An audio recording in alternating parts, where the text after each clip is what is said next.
बच्चों, कैसे हो आप लोग? आई होप अच्छे होंगे। बच्चों, आज हम कुछ न्यूमेरिकल्स करने वाले हैं कैपेसिटर के ऊपर। ठीक है, इससे पहले आप कैपेसिटर्स के बारे में बहुत कुछ पढ़ चुके हैं, प्रिंसिपल, कॉम्बिनेशन, सब कुछ। ठीक है, तो देखो बच्चों, आज हम बोर्ड एग्जाम के लिए कुछ इंपॉर्टेंट न्यूमेरिकल्स लेके आए हैं। ठीक है, शुरू करते हैं। फर्स्ट न्यूमेरिकल देखिए, 125 drops are charged to potential 200 volt. मतलब हमारे पास ड्रॉप्स हैं, छोटी छोटी ड्रॉप्स हैं। कितनी है? 125 ड्रॉप्स हैं। इन पे कितना पोटेंशियल है? 200 वोल्ट। ठीक है, तो मान लीजिए मेरे पास ये ड्रॉप हो गई, ऐसी बहुत सारी ड्रॉप्स हैं। ठीक है, और ये कितनी ड्रॉप्स हैं? 125 ड्रॉप्स हो गई। सब पे जो पोटेंशियल है ऑल ओवर वो कितना है? 200 वोल्ट। पहली बात तो ये। फिर दोस्तों क्या बोला क्या बोला? When these are drops are combined to form a big drop. मतलब अब इन्हें कंबाइन कर दिया गया है। ये जो ड्रॉप्स है ये मिल चुकी हैं, कंबाइन करने के बाद ये बड़ी ड्रॉप बनेगी। एक बिग ड्रॉप का मतलब मान लीजिए कितनी बड़ी ड्रॉप बनी? इतनी बड़ी ड्रॉप बन गई। ये हमारे पास बिग ड्रॉप हो गई। ठीक है, तो combine to form a big drop. Okay, then calculate change in potential. हमें बताना है कितना चेंज हुआ किसमें? पोटेंशियल में। मतलब पहले कितना वोल्ट था? 200 वोल्ट था, तो अब कितना होगा? ठीक है, फिर देखिए एंड एनर्जी। एनर्जी में कितना चेंज होगा? ठीक है, अब देखो बच्चों, ध्यान दीजिए। आपको पता है मैंने आपको हमेशा बोल रखा है कंसेप्ट लगाओ किसका? कैपेसिटेंस का, क्योंकि चैप्टर किसका है? कैपेसिटर का है। ठीक है, देखिए बाय प्रिंसिपल ऑफ कैपेसिटर। ठीक है, आपको पता है Q में कितना होता है? CV होता है। इस बच्चों फॉर्मूले को हम लगाएंगे दो बार, एक बार तो इनिशियल और एक बार फाइनल। क्योंकि देखो जब ये ड्रॉप्स आपस में मिलेंगी तो जब ये बिग ड्रॉप बनेगी तो चार्ज का लॉस नहीं होना चाहिए। तो कंजर्वेशन ऑफ चार्ज क्या बोलता है? आप ये पढ़ चुके, initial charge equal to final charge. अगर इक्वल होगा तो कोई भी चार्ज लॉस नहीं होगा। ठीक है, तो देखिए इस फॉर्मूले को हमने कहां अप्लाई करेंगे? कंजर्वेशन ऑफ चार्ज में। यहां पे क्या आएगा? By conservation of charge. मैंने लिखा है शॉर्ट में, आप समझ जाना, बाय कंजर्वेशन ऑफ चार्ज। ठीक है, अब देखो QI बोल रहा है। ठीक है, आपको पता है Q कितना होता है? CV। तो देखिए C और V कैसे आएगा? फॉर इनिशियल के लिए, स्टेट के लिए, और CV यहां पे किसके लिए आएगा? फॉर फाइनल स्टेट के लिए आएगा। ठीक है, अब देखिए V की बात करते हैं। V इनिशियल कितना वोल्ट है? देखो 200 वोल्ट। तो जो V इनिशियल है बच्चों, ये हमारे पास कितना हो जाएगा? 200 वोल्ट। ठीक है, फिर देखिए C मतलब क्या? कैपेसिटेंस। बच्चों देखो आपने 11th क्लास में पढ़ा था ड्रॉप कैसे होती है? स्फेरिकल। क्या होती है? स्फेरिकल। आप बच्चों पढ़ चुके हो capacitance of spherical conductor is given by this. याद आया कुछ? 4 पाइप्स नॉट इनटू में रेडियस। अब देखिए ये छोटी ड्रॉप्स हैं, इनकी जो रेडियस है बच्चों, इनको मान लो स्मॉल आर, और जो बिग ड्रॉप बनेगी बाद में उसको मान लेते हैं क्या? Capital R. छोटी रेडियस, बड़ी रेडियस। ठीक है, तो देखिए C कैपेसिटेंस के लिए क्या लेंगे? Initial condition. तो 4 पाई एप्सिलॉन नॉट तो क्या रहेगा? कांस्टेंट रहेगा। ठीक है, इंटू में क्या आएगा? रेडियस। ड्रॉप की रेडियस हमने कितनी मान रखी है? Small r. यहाँ पे इंटू क्या हो जाएगा? Small r. मतलब R इंटू में क्या होगा? 200 आ जाएगा। थोड़ा गैप दे देते हैं ए इंटू को, इंटू में R, इंटू में कितना? 200। पर बच्चों दिमाग लगाओ एक बार जरा, ये कैपेसिटेंस तो एक सिंगल ड्रॉप का होगा। एक सिंगल, भाई यहाँ पे मैंने लिखा let suppose small r for the small drop. ठीक है, तो ये कैपेसिटेंस किसका है? एक ड्रॉप का होगा। यहाँ कितनी ड्रॉप्स है? 125 ड्रॉप्स हैं। ठीक है, तो ये जो नंबर है ये इंटू किससे होगा? 125 से इंटू हो जाएगा। किसके लिए? इनिशियल वैल्यू के लिए। ठीक है, अब देखिए इक्वल टू क्या बोल रहा है? C for final state. Capacitance किसका? फाइनल स्टेट का। तो 4 पाई एप्सिलॉन नॉट तो कांस्टेंट रहेगा, उसमें कोई चेंज नहीं हो सकता। इंटू में क्या आता है? रेडियस। तो फाइनल का मतलब जब ड्रॉप बन चुकी है तो क्या लोगे? Capital R। ठीक है, इंटू में क्या रहा है? Voltage VF, final voltage. अब देखो ये हमें गिवन नहीं है। क्यों गिवन नहीं है? हमें इतना कहा गया था साहब ड्रॉप का कितना वोल्टेज है? 200 वोल्ट। पर जब ये बड़ी बिग ड्रॉप में कन्वर्ट हुआ तो हमें बताया नहीं इस पर कितना वोल्टेज है। तो VF हमारे लिए क्या है? अननोन है। क्या है? अननोन। ठीक है, तो अब देखिए आराम से देखिए, ये पूरा इससे क्या हो जाएगा? कैंसिल आउट हो जाएगा।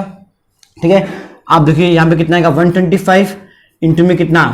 200 स्मॉल आर आएगा। यहाँ पे क्या बनेगा? R इंटू में कितना? VF। इक्वेशन नंबर क्या बन जाएगी? फर्स्ट। अब देखो बच्चों ऐसा मैंने क्यों लिखा? इक्वेशन नंबर 1 क्यों दिया? ये हम सॉल्व कर लेंगे, कोई बड़ी बात नहीं है। हमें R और R के बीच में कोई रिलेशन नहीं पता कि इस रेडियस और इस रेडियस में क्या रिलेशन है। ठीक है, तो पहले तो वीडियो को पॉज करके इतना आप लिखोगे यहाँ से यहाँ तक कंसेप्ट को। ठीक है, अब देखिए फिर मैं मिटा रहा हूँ उसको नेक्स्ट के लिए। ठीक है, अब देखिए बच्चों में करना क्या होता है, ध्यान दीजिए। इसके बाद इसको मैं मिटाऊंगा यहाँ से, ये लीजिए, इसको आराम से लिख लेना। ठीक है, मैं यहाँ पे भी इसको मिटा देता हूँ एक बार। अब देखो, अब वी एफ की वैल्यू हमें तभी मिलेगी जब हमें आर और आर के बीच में क्या पता हो, रिलेशन पता हो। इसके लिए बच्चों आपको मैथमेटिक्स का कंसेप्ट आना चाहिए। ध्यान दीजिए, एक स्मॉल ड्रॉप होती है जिसकी रेडियस हमने कितनी मान रखी है, आर, तो उसका वॉल्यूम कितना होगा बच्चों, 4/3 पाई आर क्यूब होगा एक। ये क्या होगा, एक सिंगल ड्रॉप का वॉल्यूम। ड्रॉप ऑल ओवर कितनी है, 125 है, तो 125 से जब इसको इंटू करेंगे तो क्या आएगा, it is the total volume of all the 125 drops. ठीक है, अब इन ड्रॉप से मिलकर क्या बनाया था इसने, बिग ड्रॉप। बिग ड्रॉप की मैंने रेडियस कितनी मान रखी है, कैपिटल आर, वो तो एक ही है, तो उसका वॉल्यूम क्या हो जाएगा, 4/3 पाई आर क्यूब होगा। भाई 125 ड्रॉप्स का वॉल्यूम इक्वल आना चाहिए किसके, एक सिंगल ड्रॉप के वॉल्यूम के। तो देखिए पाई से पाई कैंसिल आउट, 4/3 से 4/3 भी कैंसिल आउट। ठीक है, अब देखिए हमारे पास कितना आया, 125 आर क्यूब इक्वल टू में आर क्यूब। अब आपको पता है 125 it is the cube of 5, तो हम जब दोनों तरफ लेंगे क्यूब रूट, क्या लेंगे, क्यूब रूट। ध्यान दो कितना आएगा, 5r इक्वल टू आर। बच्चों देखो उसका मतलब क्या होगा पता है आपको, हमने जब 125 ड्रॉप्स को मिलाया और हमने जब एक बड़ी बिग ड्रॉप बनाई, तो जो बिग ड्रॉप की जो रेडियस थी वो क्या थी, just 5 times of small drop of radius. ठीक है, वो चीज है। तो 5 इक्वल टू कितना जाएगा, आर। अब इसको उठाइए हम कहाँ रख देंगे, यहाँ रख देंगे, पुटिंग इट इन इक्वेशन 1। ध्यान दीजिए कितना आएगा, 125 इंटू में 200 इक्वल टू इंटू में आर, तो है यहाँ पे आर कितना आएगा, 5 इंटू में आर इंटू में कितना, वी एफ हमें जो पता करना है। तो बस देखिए 5 से 5 यहाँ पे कितनी बार जाएगा, 25। ये आर से आर क्या हो जाएगा, कैंसिल आउट। ये 200 इंटू 25 तो ये आ जाएगा 50 5000 वोल्ट। बच्चों 5000 वोल्ट होगा उस ड्रॉप का पोटेंशियल जो बनेगी किससे, 125 ड्रॉप से। अब देखिए इसने क्या कहा था, then calculate change in potential. तो बस आप बता देना इसके अंदर रेशो, पहले क्या था 200 वोल्ट, ठीक है, अब कितना हो चुका है 5000 वोल्ट, तो इतना चेंज हो गया पोटेंशियल में। ठीक है, इंक्रीज हो गया मतलब। ठीक है, अब देखिए एक सर्किट गिवन है जिसमें इनफाइनाइट कैपेसिटर्स एक पर्टिकुलर फॉर्मेट में क्या है, कनेक्टेड है, और हमसे कहा गया है डिटरमाइन द इक्विवेलेंट कैपेसिटेंस, मतलब नेट कैपेसिटेंस कितना होगा। तो देखो बच्चों ये हमारे पास 2 पॉइंट्स दे रखे हैं, तो हमसे इसने क्या पूछा है indirectly, capacitance between A and B point, what will be the value okay of the capacitance, ये हमसे पूछा गया है। पहली बात तो ये बच्चों हमेशा लाइफ में ध्यान रखो, जब कोई सर्किट का जो पैटर्न है वो बार बार फॉलो हो रहा हो फॉर द इनफाइनाइट सीरीज, ठीक है, तो मैथमेटिक्स का एक कंसेप्ट काम आता है छोटा सा, कि इनफाइनाइट से अगर उन्होंने किसी नंबर को माइनस किया तो इनफाइनाइट आंसर आएगा, इनफाइनाइट -1 इनफाइनाइट, इनफाइनाइट -2 इनफाइनाइट। ठीक है, तो देखिए तो जो भी आपको सर्किट गिवन होता है, जिस पैटर्न में आपको क्वेश्चन गिवन होता है, उस पैटर्न को देखो। देखो ये क्या बन रहा है, वर्टिकली कनेक्टेड है और ये कैसे है, horizontally connected, vertically horizontally vertically horizontally, ऐसा ही नहीं है। देखो तो हम ऐसा मानते हैं कि बच्चों कि ये जो पार्ट है, ये जो एक फॉर्मेट है, ये बार बार आ रहा है रिपीट होके। देखो चेक करो, ये वर्टिकल दोबारा आ गया, हॉरिजॉन्टल दोबारा, वर्टिकल हॉरिजॉन्टल, ये पैटर्न रिपीट हो रहा नहीं हो रहा। तो जो हमें ये चेक करना होता है कि जो पैटर्न रिपीट हो रहा है ओनली वो ले लो पहले, ओनली वो ले लो। जैसे ये मेरे पास पॉइंट ए हो गया, ये मेरे पास कैपेसिटर क्या हो गया सी, और ये मेरे पास क्या हो गया point B, it is the terminal, और ये मेरे पास क्या है कैपेसिटर हो गया ये। तो आप देखो ये पैटर्न बार बार क्या हो रहा है, फॉलो हो रहा है। पहली बात तो ये एग्जाम में आपको ऐसा करना होता है, take one set which is repeating okay. Now अब देखो ये वाला वायर जा रहा है पर यहाँ पे वायर नहीं जा रहा, तो यहाँ पे हमें एक वायर जोड़ना पड़ता है अपने अकॉर्डिंग। ठीक है, इमेजिनरी हमने वायर ले लिया एक, ठीक है, जहाँ मान लीजिए मेरे पास पॉइंट क्या है सी है, ये मेरे पास पॉइंट क्या है डी है। ठीक है, कोई दिक्कत तो नहीं है। पहली बात तो ये भी हमें 2 वायर तो चाहिए होते हैं, आपने देखा है हमेशा हर इंस्ट्रूमेंट को हम जब जोड़ते हैं किससे, सप्लाई से, तो हमें 2 वायर तो चाहिए, एक पॉजिटिव और नेगेटिव वायर, ठीक है, फेज और न्यूट्रल वायर। ठीक है, पहली बात तो ये।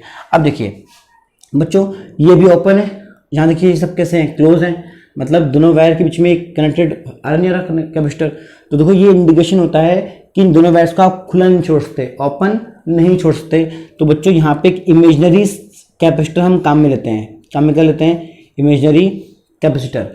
इसको हम कुछ भी मान लेते हैं, जैसे ये सी तो थे हमारे पास, उसके बच्चों का पी क्यू मान लो, क्या मान लो पी, उससे मान लो क्या एक बार क्यू, ठीक है। तो ध्यान दो एक बार, ये सी है, इसको मान लो बच्चों एक बार C1, क्या मान लो C1। अब दोबारा देखो ये है क्या, ये बच्चों C1 शो करता है इस पैटर्न के बाद जितने भी कैपेसिटेंस आएंगे उन सबका इक्विवेलेंट कैपेसिटेंस, ठीक है। मतलब यहाँ पे आप एक दो चाहो तो C1 it shows all infinite capacitors, all infinite capacitors upcoming जो आ रहे हों, ठीक है। तो ये बात ध्यान रखना। अब देखो आपको पता है, आप पढ़ चुके हैं बच्चों कॉम्बिनेशन ऑफ कैपेसिटर्स। तो देखिए ये दोनों बंदे किसमें, सीरीज में है। कैसे सीरीज में है, ध्यान दीजिए। इससे कितने वायर है, फर्स्ट वायर और सेकंड वायर। इससे कितने वायर है, फर्स्ट वायर और सेकंड वायर। सीरीज का मतलब क्या होता है, जब दो चीजें जुड़े किससे, सिंगल एंड से, तो दोनों किसमें हो गए, सीरीज में हो गए, ठीक है। पहली बात तो ये, इसको आप मैं फिर रब कर रहा हूँ। अब देखिए करना क्या है, ये दोनों अगर सीरीज में है तो बच्चों आप पढ़ चुके हैं CS क्या होता है, C1 C2, C1 plus C2, two capacitors के लिए। जहाँ वैल्यू एक तो कितनी है, C है, और एक क्या है, C1 है। तो C1 तो यहाँ पे है ही, एक वैल्यू क्या आ जाएगी C, तो C1 इंटू C, नीचे क्या आएगा C1 प्लस C, ठीक है। अब देखिए, अब जब ये दोनों हटेंगे, C और C1 हटेंगे, तो इनका जो इक्विवेलेंट है वो क्या है, CS है, ठीक है। तो वो CS कहाँ ड्रॉ हुआ, यहाँ ड्रॉ हो जाएगा, इट इज़ द CS। और ये C ऑलरेडी लगा हुआ है, पैरेलल में हो जाएगा, तो ये मेरे पास क्या बन जाएगा C, ठीक है। और ये वायर आपके पास बाहर जा रहा है A, और ये वायर कहाँ जा रहा है B। तो अब देखो A से B तक का जो पाथ है उसमें दो बंदे किसमें हैं, पैरेलल में है। किसमें है, पैरेलल में। तो बच्चों पैरेलल कॉम्बिनेशन का फॉर्मूला आप पढ़ चुके हैं, C1 प्लस C2। उसमें नॉर्मली क्या हो रहे थे, ऐड हो रहे थे। तो देखो यहाँ पे वैल्यू कितनी है, C और CS, तो क्या बन जाएगा, एक तो C और एक CS, ठीक है। अब देखो तो क्या हुआ, C तो C है ही, CS देखो कितना आएगा, C1C अपन में C1 प्लस C, तो क्या बनेगा C1C, C1 प्लस C, ये मेरे पास क्या आ जाएगा CP, ठीक है। देखो बच्चों आप एग्जाम में गलती क्या करते हो, आप इसको यहाँ पे छोड़ देते हो आंसर को, आपको लगता है ये हमारा रियल आंसर है। रियल क्या है, आंसर। बच्चों ऐसा नहीं होता। क्यों नहीं होता, ध्यान दो। इसको मैंने माना है क्वेश्चन नंबर 1। बच्चों देखो रियल आंसर क्यों नहीं है, ये जो C1 है इसको आपने एज्यूम कर रखा है, ठीक है। ये C1 क्या शो कर रहा है, shows all the infinite capacitors, ठीक है। तो जो C1 है वो खुद इमेजिनरी है, तो CP है वो भी क्या होगा, इमेजिनरी होगा। भाई यहाँ पे CP तो क्या बन जाएगा, it is the capacitance between A and B, ठीक है। तो ये रियल आंसर नहीं है। तो बच्चों ध्यान देना, ऐसे क्वेश्चन में हमें करना ये होता है कि ये जो कैपेसिटेंस आपने निकाला है CP, अगर इसको हम C1 मान ले, क्या मान ले हम C1, तो बच्चों हमारे पास एक आती है क्वाड्रिक इक्वेशन बनती है। क्या बनती है, एक क्वाड्रिक इक्वेशन, जिसकी वजह से जिसको आपने एज्यूम किया था वो हमारे पास वैल्यू आ जाती है। जैसे देखिए यहाँ पे लिखोगे आप in equation 1 let capacitance between A and B equal to CP equal to this C1, ऐसा मान लिया, ठीक है। देन ध्यान दो यहाँ पे क्या आएगा, CP कितना बन जाएगा C1, और आपके पास क्या आएगा C प्लस C1C अपॉन में C1 प्लस C। इसका जब आप एलसीएम लोगे, ध्यान दो ये टर्म इससे इंटू होगी तो क्या बनेगी C इंटू C1, और इंटू इससे हो तो क्या बनेगा C का स्क्वायर, प्लस में कितना बनेगा C1 इंटू C, ठीक है। और जो न्यूमरेटर टर्म है, न्यूमरेटर तो बन चुका पूरा, डिनोमिनेटर में एलसीएम कितना आएगा C1 प्लस C आएगा। फिर जब आप करोगे इसका क्रॉस प्रोडक्ट, देखो इक्वल टू में है नहीं है, तो ये इंटू इससे होगा, तो C1 इंटू C1 का स्क्वायर, ठीक है। C1 इंटू C1C प्लस में आएगा, इक्वल में आपके पास क्या आएगा C1 प्लस का C स्क्वायर प्लस का C1C, ठीक है। और देखो आपको बच्चे एक चीज़ मैं इन्फॉर्म कर देता हूँ, ऐसा हमने क्यों माना। अक्सर बच्चे रट्टा मारते हैं, वो सोचते हैं सर ने ऐसा बोल दिया मान लिया। देखो इसके पीछे एक और रीज़न है। अभी मैंने क्या कहा था, इन्फिनिट से हमने एक सेट अगर निकाल लिया तो आंसर इन्फिनिट आएगा। तो इन्फिनिट सीरीज से अगर हमने एक सेट निकाल लिया तो आंसर कैसा आएगा, इन्फिनिट आएगा। तो देखो इन्फिनिट को कौन शो कर रहा है, C1, इसलिए यहाँ पे CA को हम क्या मानते हैं, C1 मानते हैं, ठीक है। इसको आप ऐसा समझ सकते हो, बाकी कोई दिक्कत वाली बात नहीं है, ठीक है। और देखो अब इसको थोड़ा सा और एक्सपेंड हम करेंगे, इसको मैं रब कर रहा हूँ। इन सबको वीडियो को पॉज करके आराम से आप क्या करना, लिखना, ठीक है। अब देखो बच्चों ये से एंटेंट क्या हो जाएगा, कैंसिल आउट। तो क्या बनेगा C1 का स्क्वायर, फिर देखो ये टर्म वहाँ जाएगी, ये टर्म भी कहाँ जाएगी, वहाँ जाएगी, तो क्या बनेगा माइनस का C1C माइनस का C इसका इक्वल टू कितना बन जाएगा, 0 बन जाएगा, ठीक है, पहली बात तो ये। अब बच्चों देखो ये मैच करता है quadratic equation in the mathematics subject ax² plus bx plus c equal to में कितना 0, ठीक है। जहाँ पे मैथमेटिक्स में आपने पढ़ा था x क्या था, एक अननोन वेरिएबल, क्या था, अननोन वेरिएबल, ठीक है। जहाँ देखो उसको कंपेयर करोगे एक बार किससे, इससे, यहाँ पे C1 अननोन है, क्योंकि देखो C1 क्या शो कर रहा है, जिसको हमने एज्यूम किया था, shows the whole infinite capacitors, ये पूरे कैपेसिटर को शो करेगा, ठीक है। तो ध्यान दो, तो इसको से जब मैच करोगे तो बच्चों आप बाय कंपेयरिंग आप खुद देखो a कितना हो जाएगा 1, x को एक बार क्या एज्यूम करोगे C1, x क्या हो जाएगा C1, अननोन वेरिएबल क्या है C1 है, तो ये कितना हो जाएगा मल्टीपल है 1, x कितना है C1 है, तो b कितना होगा माइनस का c, तो b कितना हो जाएगा माइनस का c, ठीक है। फिर देखो ये कांस्टेंट है c यहाँ पे क्या बन जाएगा माइनस का c²। तो बच्चों हमारे पास ये आ गई वेरिएबल्स की वैल्यू, क्या आ गई, वेरिएबल्स की वैल्यू, ठीक है। अब देखिए आपने बच्चों पढ़ा है इसका जो सॉल्यूशन होता है मैथमेटिक्स में वो क्या होता है, x इक्वल टू माइनस का b² प्लस माइनस का b plus minus b² minus में कितना 4ac अपॉन में कितना 2a, तो यहाँ मेरे पास क्या रहेगा अंडर रूट, ठीक है। तो देखो इन वैल्यूज को उठा के आप कहाँ रखोगे, यहाँ पर रखोगे, तो आपके पास वैल्यू किसका रहेगी C1 की वैल्यू, जिसको आपने एज्यूम किया था। कैसे आएगी ध्यान दीजिए फटाफट, देखिए s कितना है C1 है, माइनस का b देखो ऑलरेडी नेगेटिव है तो क्या रहेगा पॉजिटिव हो जाएगा। फिर क्या लिखा हुआ है प्लस माइनस स्क्वायर रूट है, स्क्वायर रूट b² का मतलब क्या माइनस का c का होल स्क्वायर, तो c² आएगा नहीं आएगा। फिर नेगेटिव है, नेगेटिव 4ac 4 है, a कितना है 1, कोई दिक्कत ही नहीं है, c का मतलब कॉन्स्टेंट है, c कितना है देखो माइनस का c², तो माइनस का c² कहाँ जाएगा c में, अपन में कितना लिखा हुआ है 2 इंटू a कितना है 1, तो 2 इंटू में 1। तो बच्चों देखो आप सिंपल सी बात आप ध्यान रखो, c प्लस माइनस कितना आएगा देखिए c², ये नेगेटिव का जाएगा पॉजिटिव जाएगा तो कितना बनेगा 4c² अपन में कितना जाएगा 2। फिर देखिए ये c पॉजिटिव नेगेटिव, आंसर कितना आएगा 5c², 5c² का कितना स्क्वायर रूट, जिसमें c कहाँ जाएगा बाहर, क्योंकि स्क्वायर है तो यहाँ पे c कहाँ आएगा बाहर, तो कितना आएगा √5c अपन में कितना 2, ठीक है। फिर देखो c/2 आप कॉमन ले लो, कितना बनेगा 1 प्लस माइनस में कितना √5, जहाँ मेरे पास क्या जाएगा it is the value of C1, ठीक है। अब देखो बच्चों ध्यान देना एक बार, मैथमेटिक्स के मुताबिक जो बंदे खासकर बायोलॉजी वाले हैं वो ध्यान रखना, √5 कितना होता है मोर देन 2, √5 कितना होता है मोर देन 2 होता है। तो देखो 2 1 से माइनस होगा तो क्या आएगा नेगेटिव आंसर आएगा कैपेसिटेंस का, जो कि पॉसिबल नहीं है। तो उसके बाद कल हो गए here we take only positive sign, because capacitance is always positive, so we take only positive. तो बस ये हमारा आंसर हो गया c/2 इंटू में 1 प्लस √5, मतलब इन्फिनिट कैपेसिटर की जो सीरीज होगी उसका ऑल ओवर जो नेट कैपेसिटेंस बनेगा वो कितना बनेगा, इतना बनेगा, ठीक है बच्चों।